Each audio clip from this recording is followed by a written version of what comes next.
Welcome, everyone. This is the first ETM 507 seminar of the spring term, as well as our first distinguished speaker event talk of the spring term.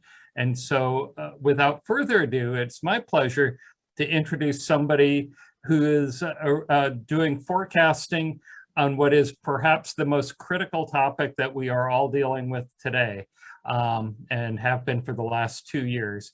Is COVID modeling and forecasting so that we can do a good data-driven decision-making. And so decision-making without available data can often result in bad outcomes. And so in here, data-driven decision-making is really important.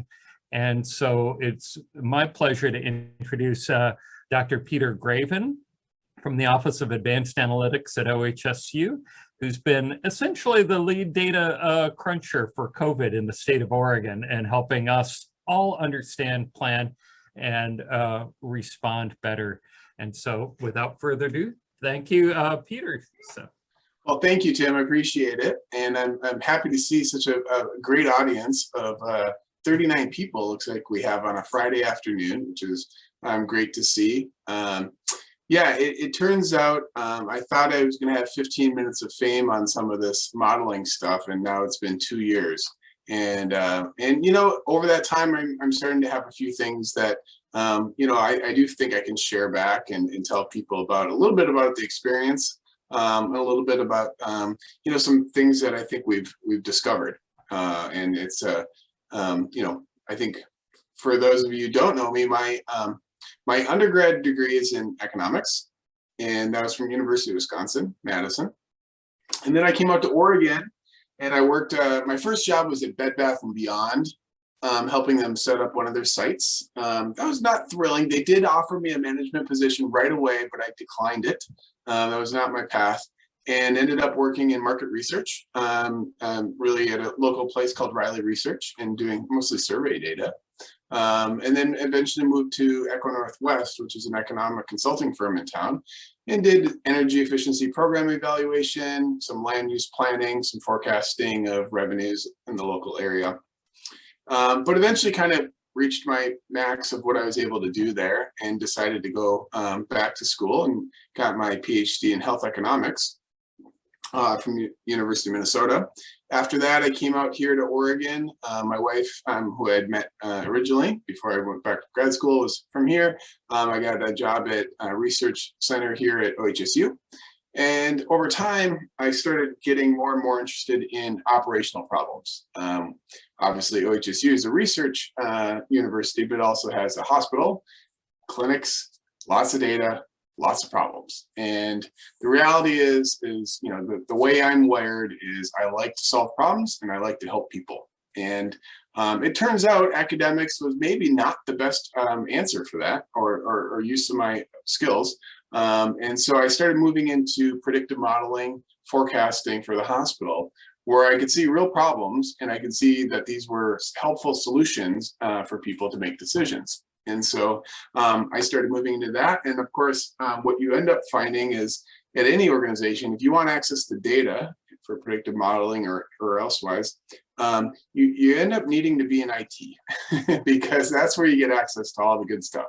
And so I moved into that group, and I can see Conrad's on the line here too as well.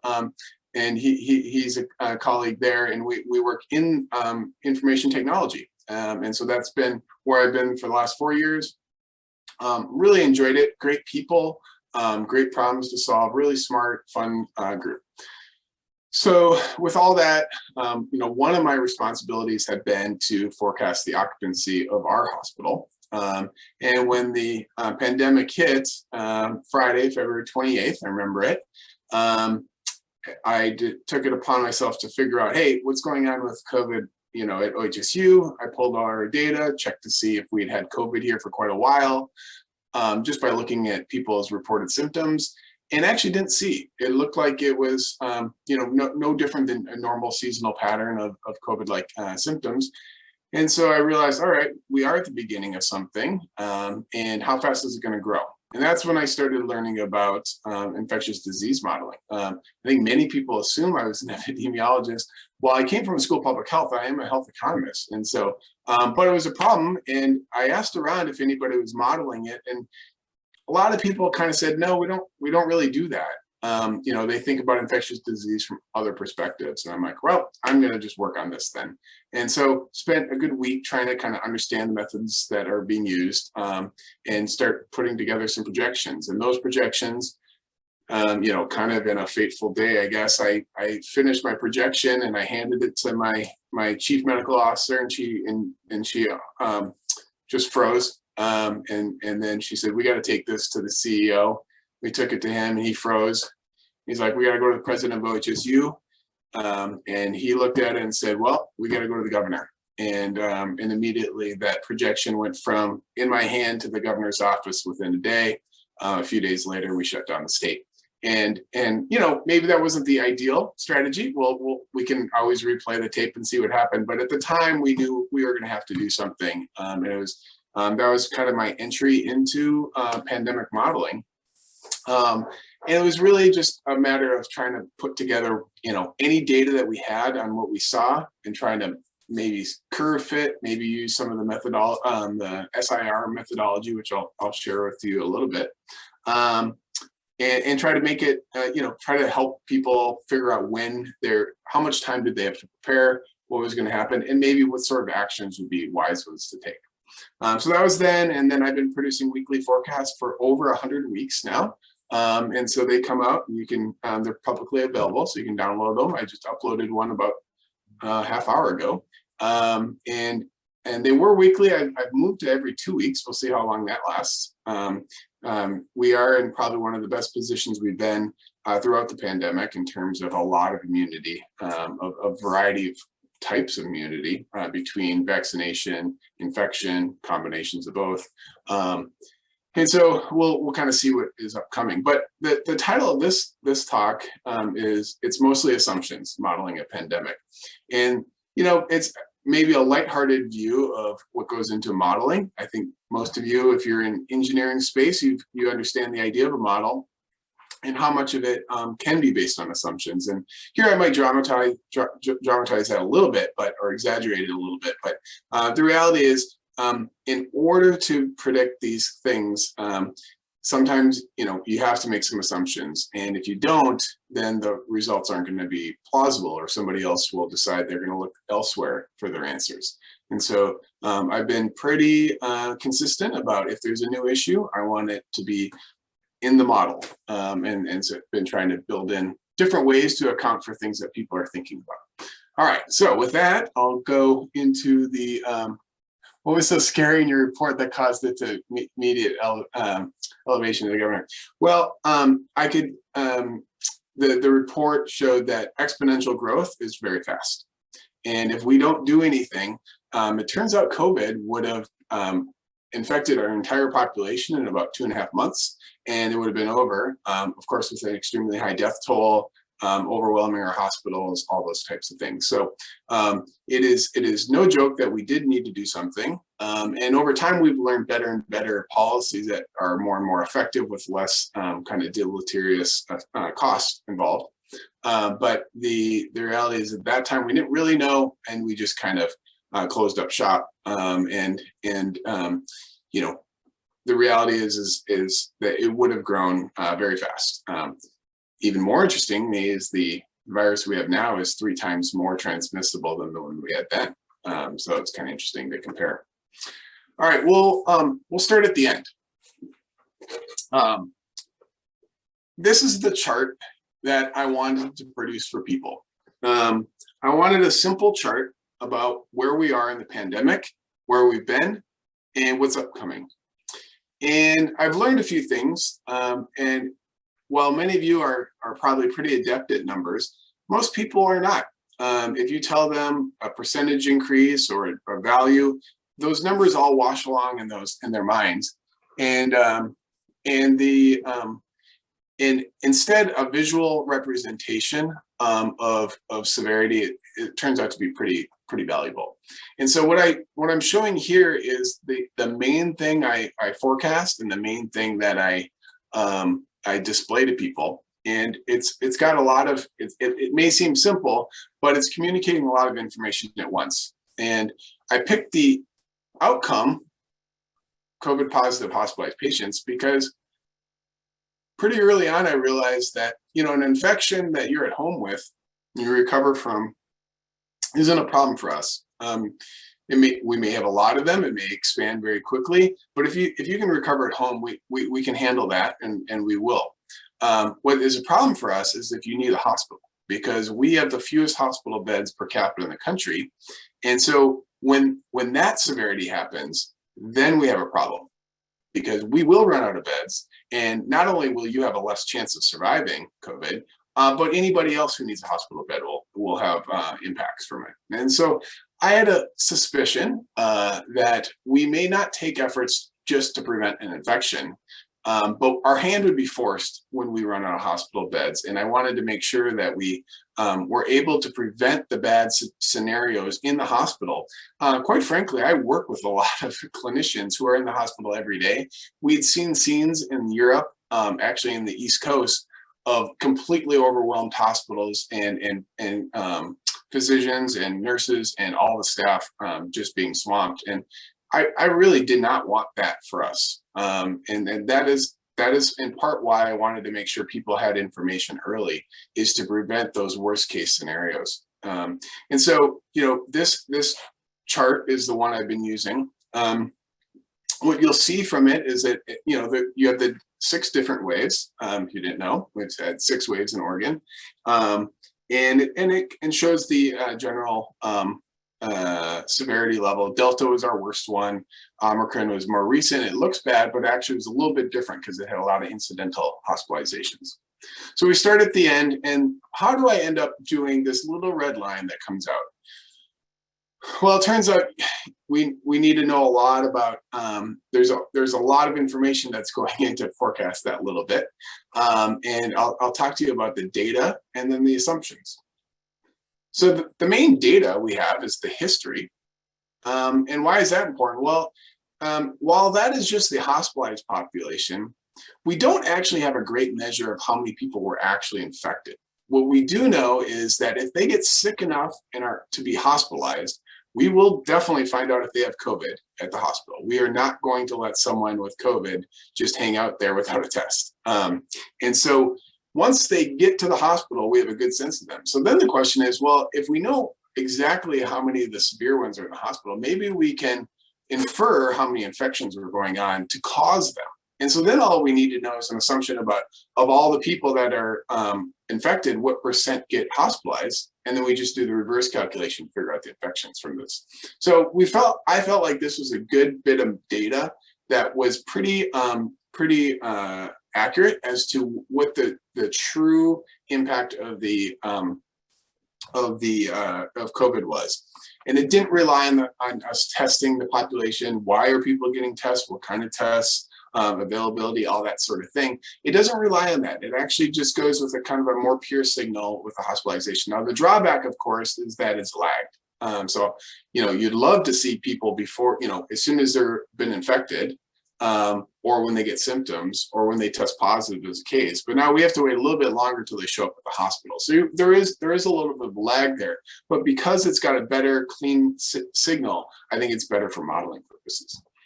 So I have a little bit of data here, and then we have understandings about how the disease works. The other big bit of data that we have that's pretty accurate is who's been vaccinated. And so here you can see the number of vaccinated doses by day in Oregon from when the vaccine came out. Oh yeah, Charles, you got a question? Yeah, we do. I'll show you how we keep track of the incidental versus with and for COVID. So that's part of the model.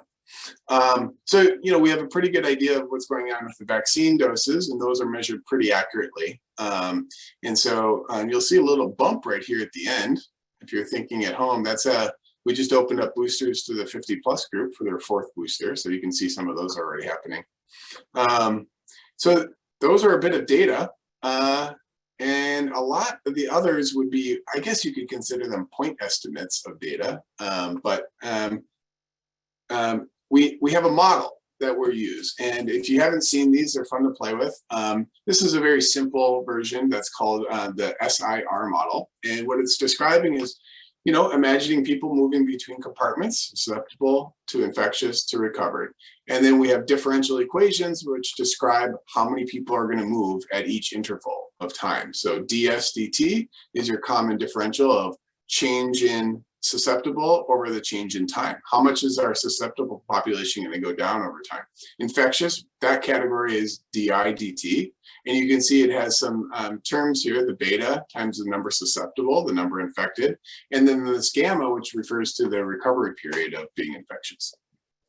At any rate, this is a pretty standard model, and you can actually make it quite a bit more complex. If you're interested in the Python code, here's an example of one from a researcher who's used it. And you can see quite simply, this ds/dt equals negative beta times s times I, same as you have right here. So you can go directly from these differential equations to code and start building your own model. I encourage you to do that, as it's you know, that's the first way to start digging around and start having ideas to see what you get. What else can I say about this? Oh, we had another question. Oh yeah, but what's the first thought that came into mind after seeing the charts and elevations? Well, that was, of course, that we are going to overwhelm our system and be on the front page with our doctors struggling to keep people alive. The funny thing is this is the Python version. It turns out differential equations can also happen in Excel. And because I knew I was doing this for policy purposes, I decided to program the whole thing in Excel. Mostly because I used to be quite good at Excel, and I thought, I bet you I can get it to do it. It's also got a nice error correcting element to it, which is very visual.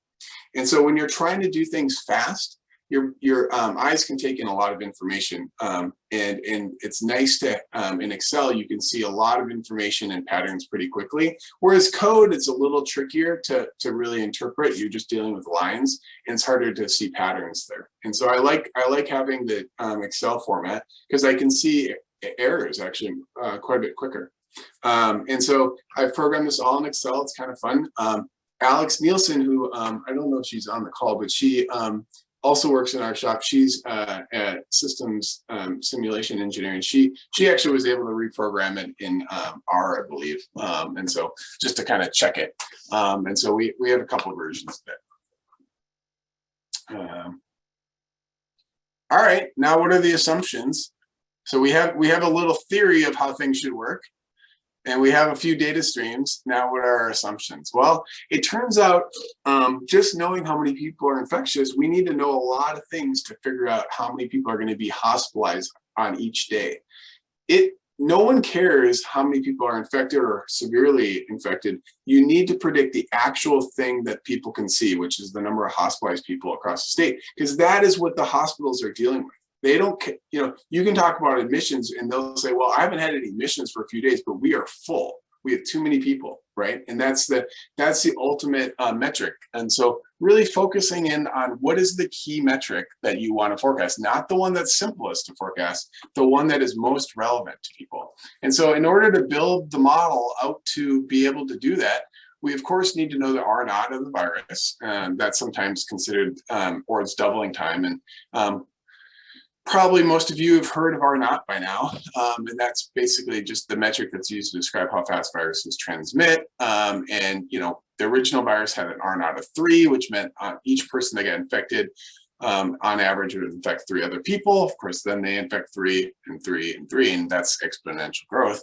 Of course, if the R0 is 1, we're in good shape, because that's going to be nice and steady. 1 infects another, and then another, and then we stay nice and steady. So our goal has always been to try to get the effective R, not the R that we observe, versus the R that is theoretically going to be possible if we don't do anything to slow it down. We want to get that R down to 1 or below in order to slow down transmission.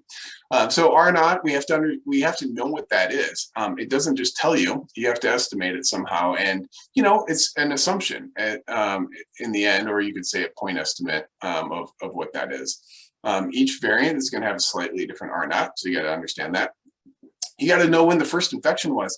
That whole compartmental model requires a starting date, and it matters what that date is, because we're going to try to say, when do we think we're going to reach certain levels in the hospital? So we can't just pick random days. We need to know when that first infection was, at least for the original one. Now we're further along, so that the first date isn't quite as important. We're going to want to know the recovery period of infection. It turns out that works hand in hand with the R naught. If you have a really short period of infection, the R naught might be smaller, but you can still infect just as many people. You can imagine, you know, if you're infecting 5 people, let's say your R naught was 3 over 12 days is the same as 6 over 6 over 12 days would be the same as an R naught of 3 over 5 days, or 6 days. And so the recovery period matters because of how we estimate the R naughts usually. We need to know the population size. That's not a hard assumption in Oregon. 4.3 million is a good guess. But like I said, we're going to need to know the hospitalization rate to understand a little bit more about how many infections are going on in the population. So we're looking at the hospitalization rate per case. We probably want to do that by age, because people are getting vaccinated at certain rates. We can't just know when they get infected. We need to know when they're going to show up at the hospital. So we need to know how many days it takes from infection to hospitalization. And then once they're there, we need to know how long they're going to be in the hospital, because that's going to be impacting the census the whole time. We need to know things about the ascertainment rate. So like I mentioned before, how many infections are going on for each hospitalized case? You know, it turns out a lot. Sometimes for each case, there could be 3 times as many infections. At times it's been as high as 5 or 10 in some places. Mixing of susceptible population. What is that assumption? Well, you know, this compartmental model assumes there's some infection and that people are going to kind of bump into each other every so often. And if they're not doing that, if they're not mixing neatly, it could be that only some people are contacting each other and a bunch are not, in which case kind of the assumptions of the model won't work great. So you have to adjust for that. So we're making some assumptions about how people mix in society. Of course, we're lucky we had a vaccine come out, so we need to know what because that moves you from the susceptible category into the recovered category. And so we need to know the efficacy, right? It's not everybody who's vaccinated is protected. Some percent are, right? And it depends on if you've had partial or full vaccination. There's some other things we need to know. When we are looking at, ultimately, when we look at the recovered population, we're looking at people who've been previously infected and people have been vaccinated, and we can kind of count them separately, but we know in reality they overlap. And so we need to know, of the people who've been infected, how likely are they to also get vaccinated? It doesn't show up in our data. So when you get recorded as a vaccinated person on a day, it doesn't say, oh, you've been previously infected. In fact, a lot of people don't know that they've been infected. So that overlap really matters. If they're completely overlapping, it means we don't have as much immunity as we think. If they're quite different, it means we have a lot of immunity. So we need to understand that and use data to take our best guess there. If we're going to project into the future vaccines, we need to also project the doses that are going to come in the future. Who's going to sign up for this stuff? And so we've had to make assumptions about that. If there are new variants coming, we may need to project the future R naught. There's been times when, like, I've seen Delta coming, and I said, okay, how long is it going to take before Delta, which has a faster R naught, is going to overtake the existing strain? So you have to create these little competing models of seeing how the strains beat out each other. I'll talk about an intervention parameter. That one I think you guys will really like. You have to make assumptions about how waning works, right? And now you could say this is science, and sometimes it is, and there's published stuff, but other times it hasn't been published, but we know it happens. So we're going to have to come up with our best guess for the model. Otherwise, we know it'll be biased. Previous infection also has a waning period. And then there's been people getting boosters at certain times. Of course, we can, there's a million applications of this. We can think about the ICU. We can think about deaths. We can think about regional variations on this. I mostly try to forecast the whole state, but there was times that I did do regional forecasts down to, we have 7 regions in Oregon based on the trauma transfer boundaries. All right, I'll take a quick pause there talking extremely quickly, mostly thanks to my afternoon latte. Any things I missed there? Are all these assumptions made by a group of people, or are all the single person assumptions? They are, for the most part, they're my assumptions. Yep, I go and look and see what I think is in the literature. However, of course, most of the things I'm going to use are going to be ideally, from a literature review, or there's a lot of modeling conversations that are going on amongst modelers, and so a lot of times we'll share ideas about it. But many of the ideas actually that I've come up with have been ones that have eventually been used by others. Understanding waning immunity and a structure for how you think about waning immunity. There's always fancier ways to do stuff, but I've come up with some pretty tractable ways to incorporate these. How much data is required to start the forecasting model? Yeah, the first time, all you know is the date of the first person. You say, well, there's 4.3 million people that are susceptible, and there's one who's infected. How fast are we going to infect everybody, right? You don't need a lot of data there yet. But to get a good sense of how much it's slowing down, that's important. All right, we'll keep going here. All right, so this was a little breakthrough I had. I knew early on that as I mentioned, if we just let COVID spread, exponential growth will mean we will infect everyone very quickly.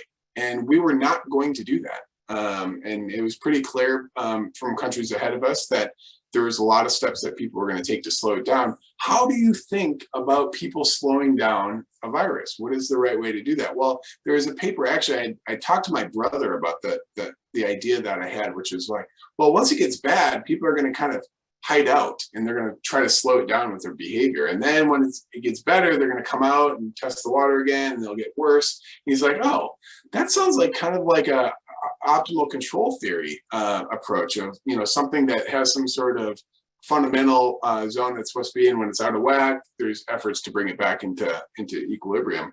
And so he kind of caught me onto that idea. He comes from an engineering background in aeronautical engineering. And I found this paper about the optimal control theory for non-pharmaceutical interventions.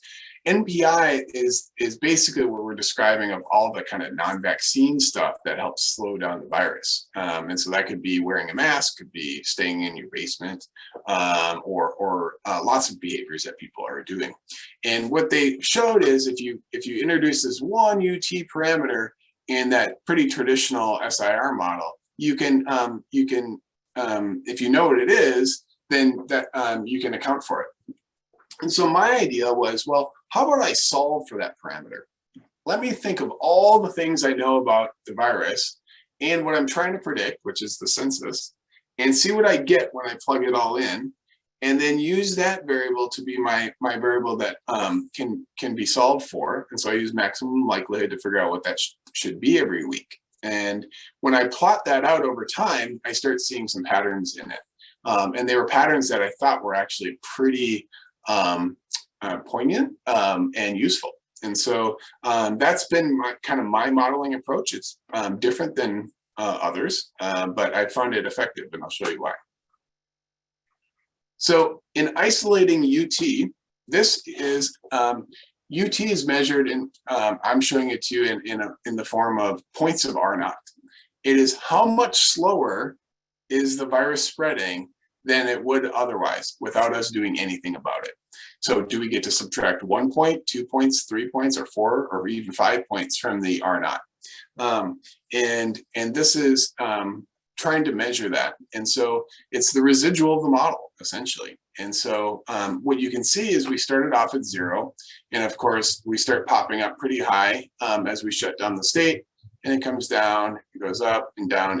And why did it go down? Well, we started getting a little cabin fever there, and we started coming out during that first summer, and then things started picking up again. We instituted a mask mandate, and then you can see that was a little bit more higher values here, meaning we're subtracting more from the R naught of the virus, and then it went back down again and up and down, and you can see this cycling really.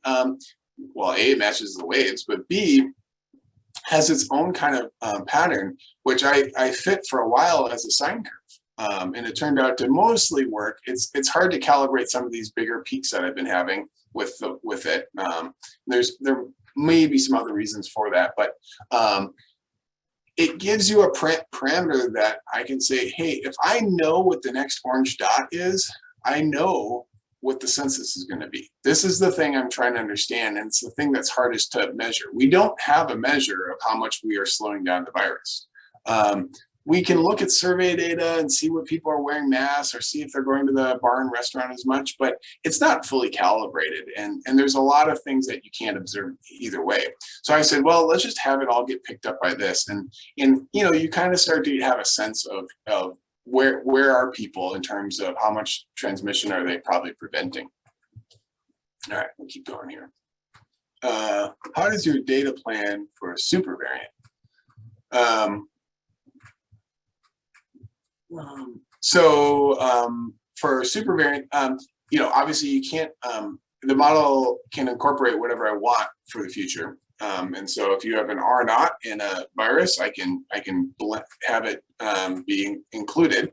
Obviously, the model doesn't predict that there's going to be a variant. That's an input to the model. So you, but once it's known, so when I observed Delta, I was able to stick it in and say, well, Delta's not in Oregon yet, but when it gets here, here's what I think it's going to do, and here's the timing I think of what it's going to do. So the model is able to bring that in by essentially changing the parameters that are used to describe the virus. A super variant, what it really means is maybe your immunity is changed, or maybe it spreads faster as a different R naught, different recovery period, that sort of thing. All right, so all that stuff goes into the actual forecast. What does that look like? Well, we have a couple more assumptions. I did put some structure on what waning immunity, mostly stuff that I thought I could program pretty easily, both in Excel or in a different language if needed, saying, well, how should we think about waning immunity? Well, we'll just assume that after you get vaccinated or infected, there's going to be some period of time until you start waning.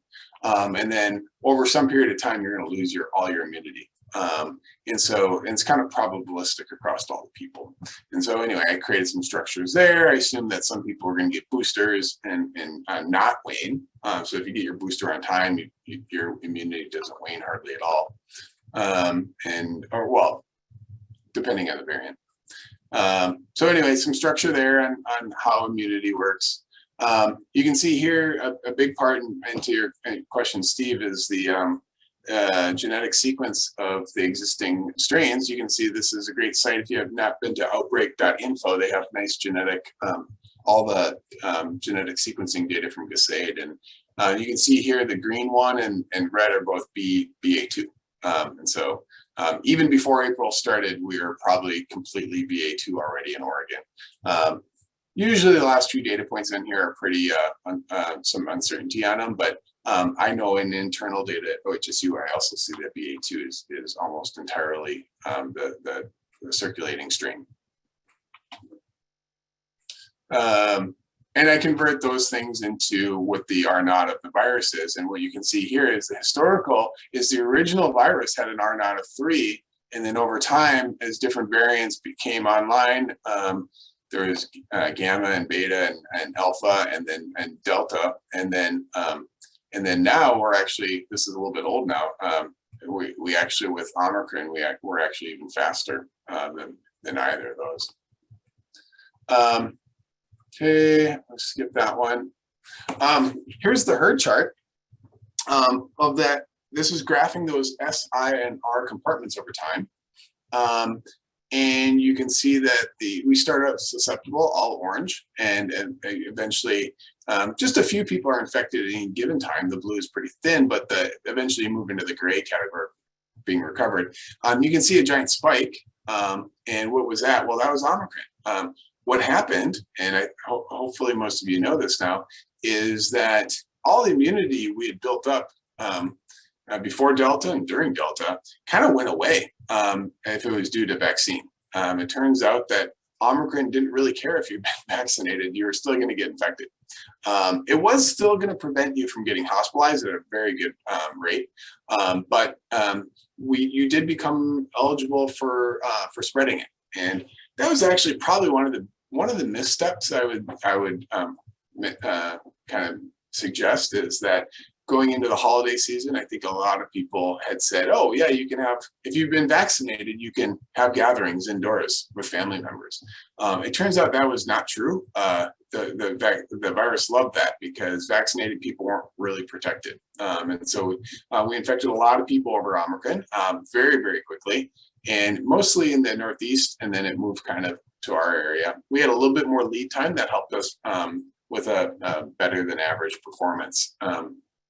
But you see, going forward, you eventually end up in an endemic state. And what is that? Well, it means that you have a lot of immunity, but as it wanes, you get into a territory where there's enough susceptible people for it to start transmitting again, and then you get enough infection, and then it comes back down. And so we've been at that point before. Actually, before Delta, we were essentially at an endemic state, and we're back to it again. And we'll see it. It'll take another variant to kind of change the story. But for now, I would expect, with just BA2 on the horizon, we should see some increase, and then it'll come back down. Are there any times that the data in the charts went wrong? I don't know. Well, there's been times when my forecasts haven't been right. I don't know if that's what you're asking. The data themselves, the input data from folks have been pretty accurate. They change a little bit depending on your source. Some sources have come and gone, actually. You wouldn't think that's possible, but even in 2 years, one of my favorite data sources is actually going away at the end of June, and that's survey data on what kind of behaviors people are doing.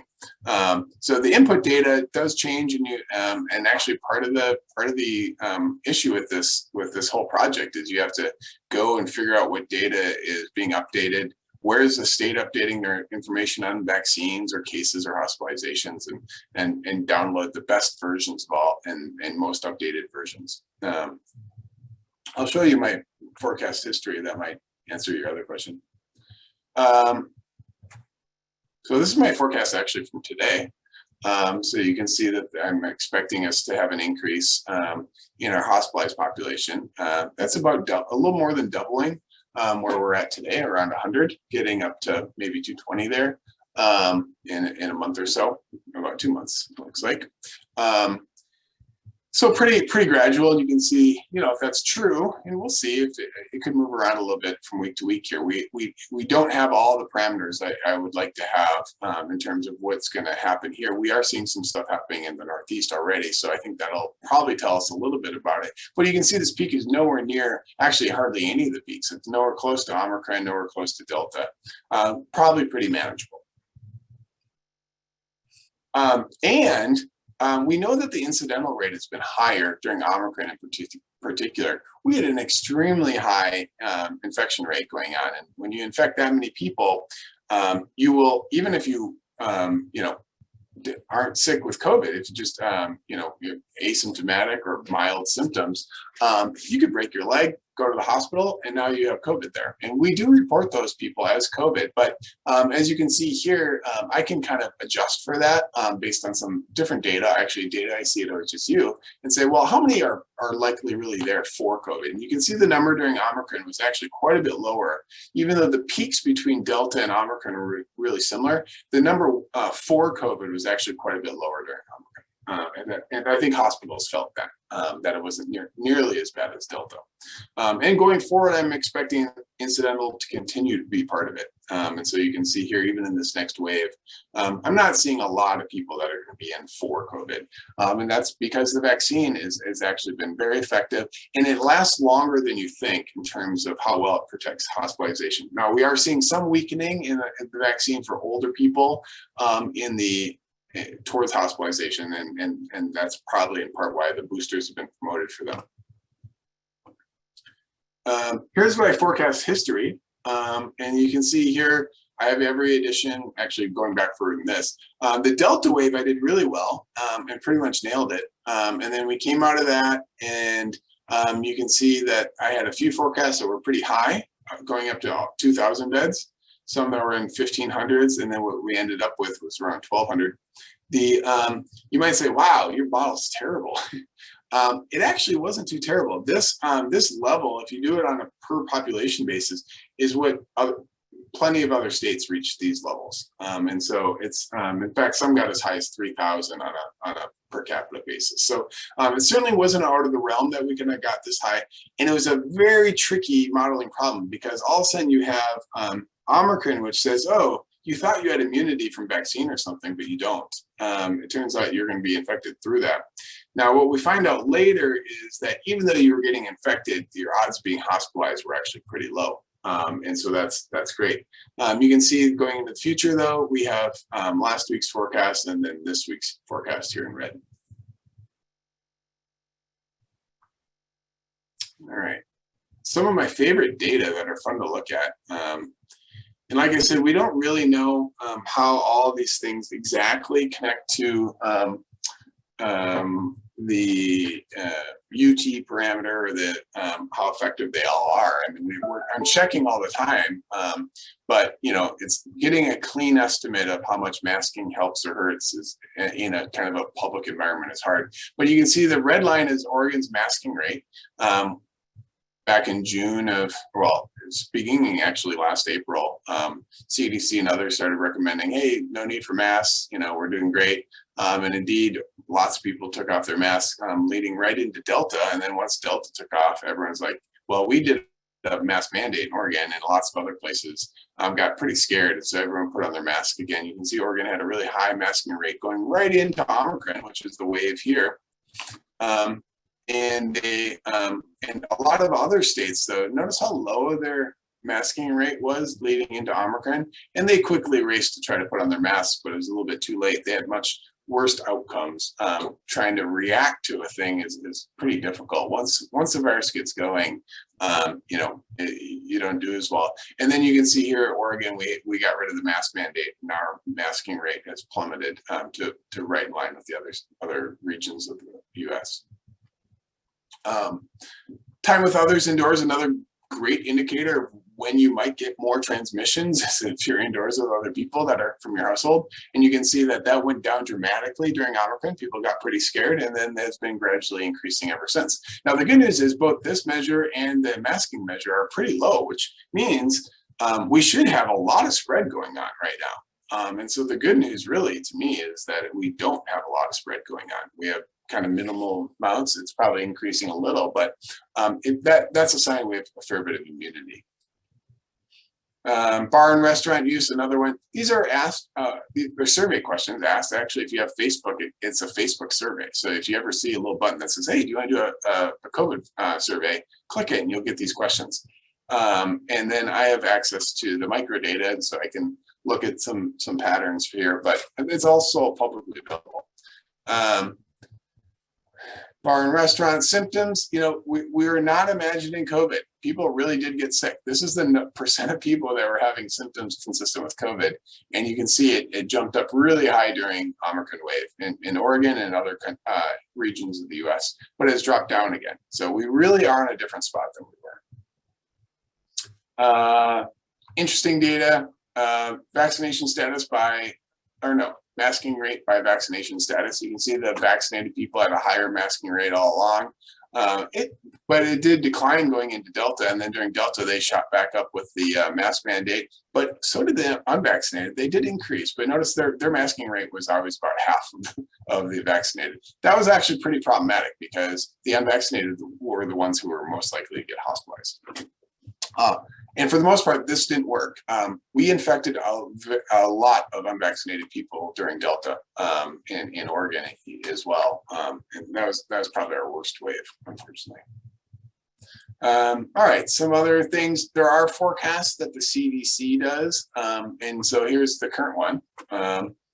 And you can see either hopefully this is either it's going to go up pretty dramatically or go down to zero. I guess is the interval.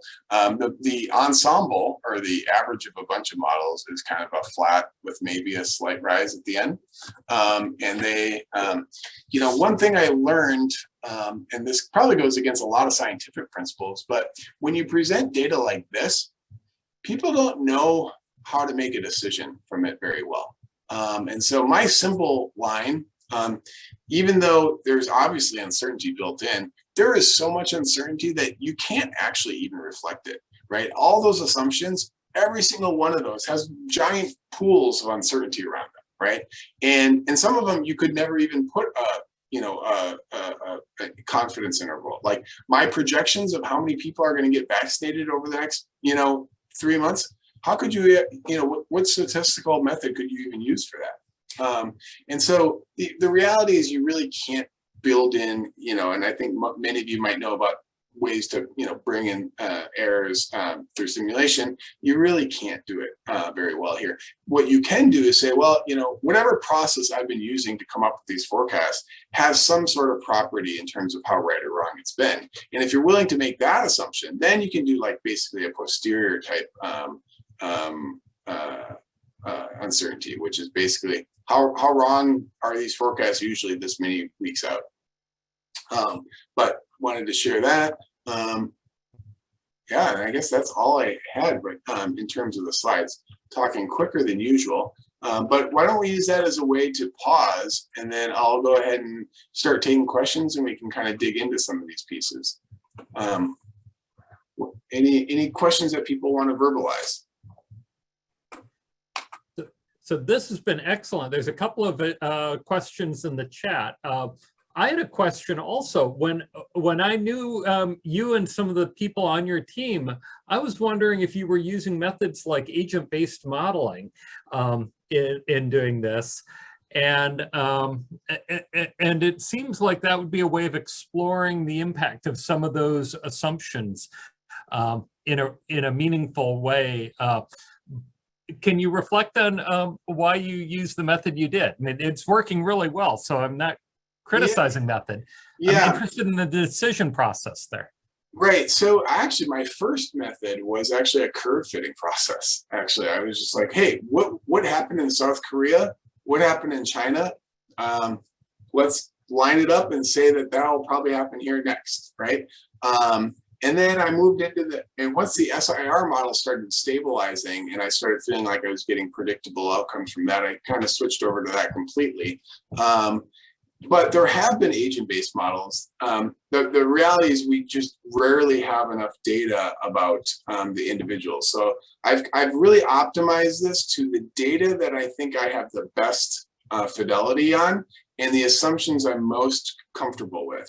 And I sometimes people are like, oh, why don't you forecast down to county level? It's like, nope, I can't. It's too much. You get a feel for it over time of like how far you can stretch this thing and have it produce something predictable.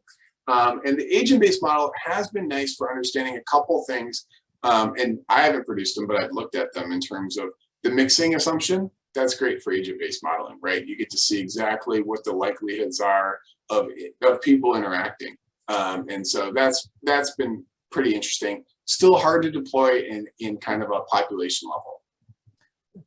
It really makes me think of Box and Hunter's quote that all models are wrong, some are useful. And so every model that we have of COVID is wrong. I mean, but they're providing useful, important information, and we can't, I mean, it's always a trade-off in here. I have a corollary that I end up saying also is all data is wrong, some is useful. And so at some level of granularity, all the data that you're dealing with, I mean, you know all the problems with some of those, even things like maybe in this slide 18, the next slide, when you show the peak didn't hit what you thought it would, maybe it did, but people just were non-symptomatic, didn't get tested, and didn't show up in reported cases. So maybe you actually were more accurate even than you thought. Yeah.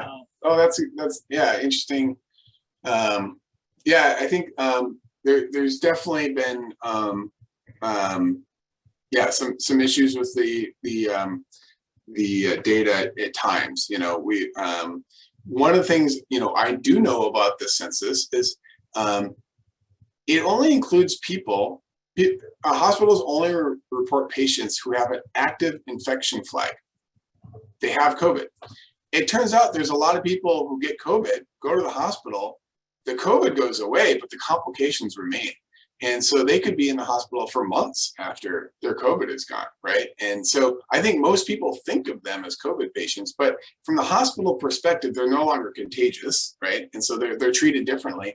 And all we did was ask people to only report their COVID patients. So they're called de-isolated patients, but they've made up a big share at times of actually patients that most people don't get to see. I can see them because I look at OHSU's data, and we've coded them separately. But there's issues like that, right? So, you might think you're looking at all the census, but you're really not. And this slide 18 is, I think, a fabulous slide because it also demonstrates best practices in forecasting, where the book Super Forecasters and Research on Good Forecasters Across Different Fields says feedback on forecast accuracy and success is critical in becoming a better forecaster. And so refining your accuracy, your calibration, your way of analyzing this. And so some of the early work said weather forecasters were among the best because they would always see the next day, did they get it right or not, whether it was going to rain. Can you comment on, for example, what you have learned about forecasting broadly as well from this kind of thing? Yeah, I think, well, going back to your other point, there's a lot of things you can model. For me, the thing that was most important was these big overarching waves. There's a lot of implications and what's the ICU level going to be? What's the supplies that are going to be needed for this?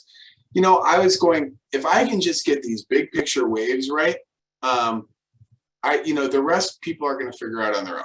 Right? If I can just tell you when I think the big waves are happening and roughly how big they're going to be relative to other waves, that's kind of my job, I felt like. And so, but to your point is information is relevant to know the change in information, right? And so you can see here in my last two forecasts, there's the blue one and the red one.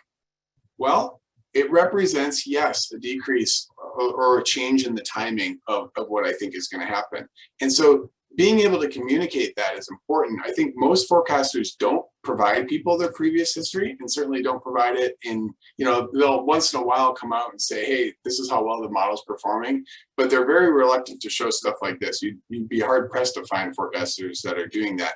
And I thought that would help communicate, we're doing our best here. I did definitely predict an Omicron wave, right? The magnitude pretty close, but you should know, yeah, it was highly variable,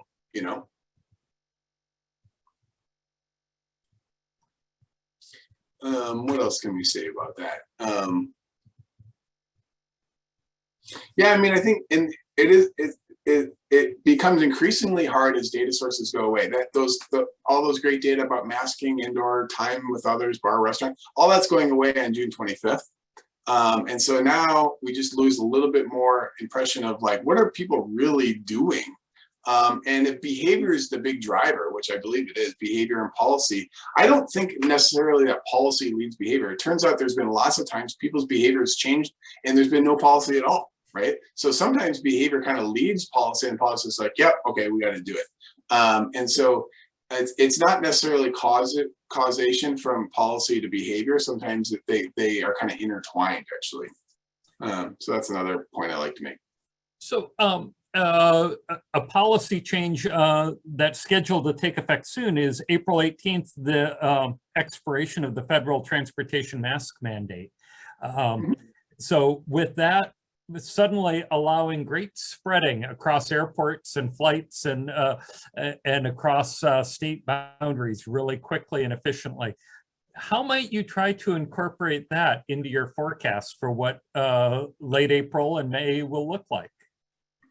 Yep, and that would be mostly through that UT parameter, right? It's just, all the other assumptions remain the same. It's just we aren't doing as good at stopping the spread. And so I've done that before, where I say, hey, I'll manually edit. I'll say, hey, there's a weekend or there's a holiday coming. I'm dropping the UT lower, and sue me. The reality is, my credibility is that I'm thinking about as many factors as possible, and ultimately, I don't need to publish this, right? I'm not trying to have this be mathematically perfect or whatever. I'm trying to have a forecast that is the best one I can come up with, no matter what.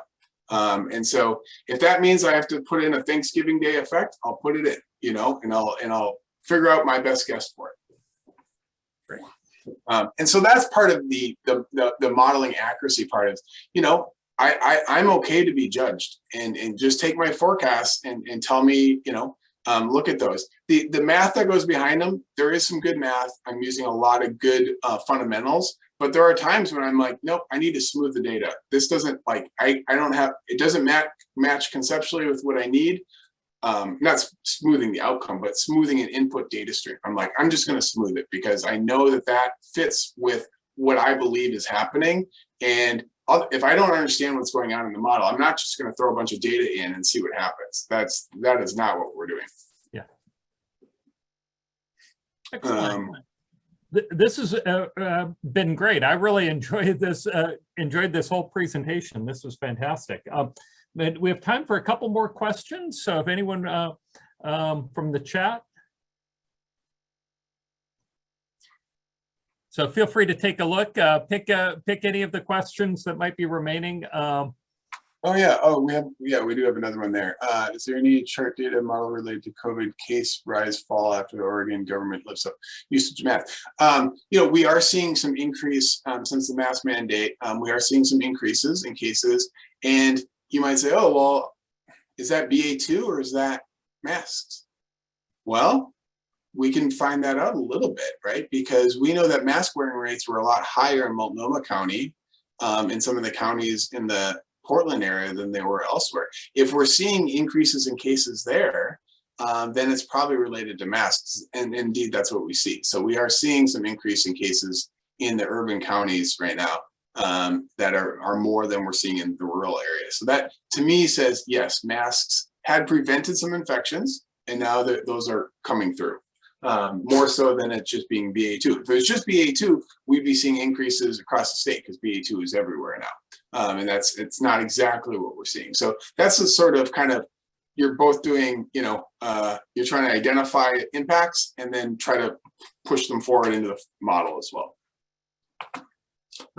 Have you looked at the British data from their NHS? Yeah, so the AstraZeneca vaccine, it was generally not as effective at anything compared to the Pfizer and Moderna. So I think they, at least, they probably had some, certainly some negative impacts from that. It just wasn't as good of a vaccine.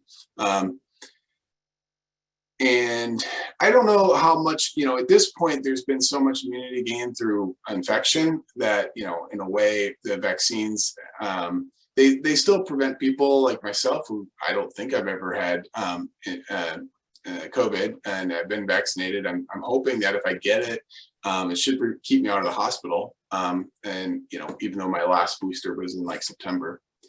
So we'll see. Let's see. Oh yeah, presenting failed attempts at modeling. Yeah, I'm happy to share those. And I think part of the thing that you learn with the cycle of this was I came out with weekly briefs because I could tell people were making decisions kind of on a weekly basis. Now I could have done more and done daily somethings or showed the data, but weekly seemed like the right interval. It also has this nice thing of I can never be wrong for more than 1 week. Whatever I did last week, if that was a bad model, I'm not feeling good, I got new data, there's a new variant, I can fix it this week, right? And I can always make it better. As long as you're willing to admit that things did go well, you can always get better. But there's been some modeling places that will always, they won't tell you how their model works. And B, they certainly aren't going to show you their past ones very easily. So you never know when things have been working or not working. So I've been trying to be pretty open about that. And quite frankly, the Omicron wave dropped much faster. You can see here, I had a lot of forecasts that had us at higher rates for longer. It dropped really fast. And, I was pleased to see that, obviously that meant that we were getting to a better spot sooner. What did it mean? It meant that we infected a lot more people faster than I thought.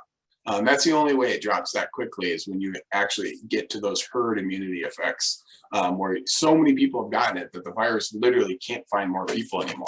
And this virus likes to find people. And so if it is having trouble, that's a sign that we have a lot of immunity. How much of your time every week is spent on COVID forecasting? Well, it varied. I guess I can share personally. At first, I barely was sleeping. So I was working on this, probably 12, 16 or more hours a day, because I had kind of got it in my head that I needed to figure it out. And so I was, couldn't really let go of the problem. I'm sleeping better now, so that's good. Also, COVID numbers are better, and I've gotten it down. For the most part, I'm spending about half my week on modeling weeks. I do this, so half my time goes into it. And so, I'm checking. I have a lot of sites that I go to, and I just look for patterns in lines and seeing if I'm picking up something. And so it's a pretty, the process is not like, scripted. You're out, I'm out. The problem is once you've figured out the last thing, there's always the next problem to go figure out. And so that's what I like about it, is every week there's basically a new problem to go figure out. And I like that. It means the model changes, and I have to bring in new factors all the time. And it's not the nice scientific approach where it's like, all right, I got the perfect model, we'll just run it every week. That's not how it works. I'm interested in regional factors such as university schools. How do you consider that factor?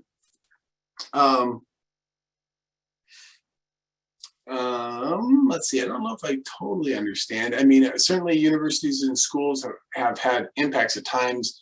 We've had outbreaks, and you could always look at Lane County or Benton County to see what was going on with the college numbers. Certainly if you look at cases by age, you would see outbreaks there. And around the state, we had a lot of different regional ones. In fact, let's see if I can show you. Oh, I don't have it in here. I have a regional one that shows right now all the regions across Oregon are pretty low case levels, pretty low hospitalization levels, but it's been rare that they've all been exactly the same like that. It's usually, there's been big differences. Jackson and Josephine got hit incredibly hard. That's down by Ashford, Ashland, and Medford, incredibly hard during Delta. And then, they infected a lot of people. Now they're doing better. What else? One thing that's worth noting about modeling that I think has been useful for this is I don't work for the state. I don't work for the governor. I work at OHSU, and my job is to make sure that we don't run out of beds. And so at times that's been pretty helpful to communicate to people. I'm not, I don't have interest in creating spin or communications or any of that. I just want to make sure we don't run out of beds. And so that's why I'm forecasting the census. I think that's helped with some credibility, and it allowed me to make decisions. And I'm going to do the best forecast I can, because not only do I not want to run out of beds, but this forecast goes directly to our logistics people to figure out supplies and how many ventilators we need and all that stuff. And so it does me no good to be high or low. I want to be as right as possible every time. And so it's a fun game to try to get good at. But it also allows me to have been able to share with the public at times. And people, I think, believe that I was doing it for accuracy. I think that's a good point to wrap it up on. And one thing I wanted to highlight also is that,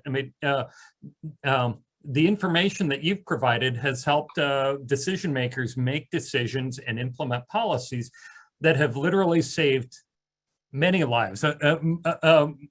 Maybe you're too modest to try to estimate how many lives have been saved by your interventions and contributions in some way. It would be very hard to calculate or estimate in any way that, but it's really been a joy to see data-driven decision making undoubtedly save hundreds of lives in the state of Oregon, if not far more, just based on access to better data, encouraging and enabling better decisions to be made. Yeah, I think so. And that's why I've been able to keep doing it, is because I do this and people are listening. And they tell me they use it to make decisions, including the governor's office. And I think it's, it's helped us be ahead of the worst things that could have happened. The reality is our death rate is about half the national average. And so we've had 7,000 deaths, could have been a lot more.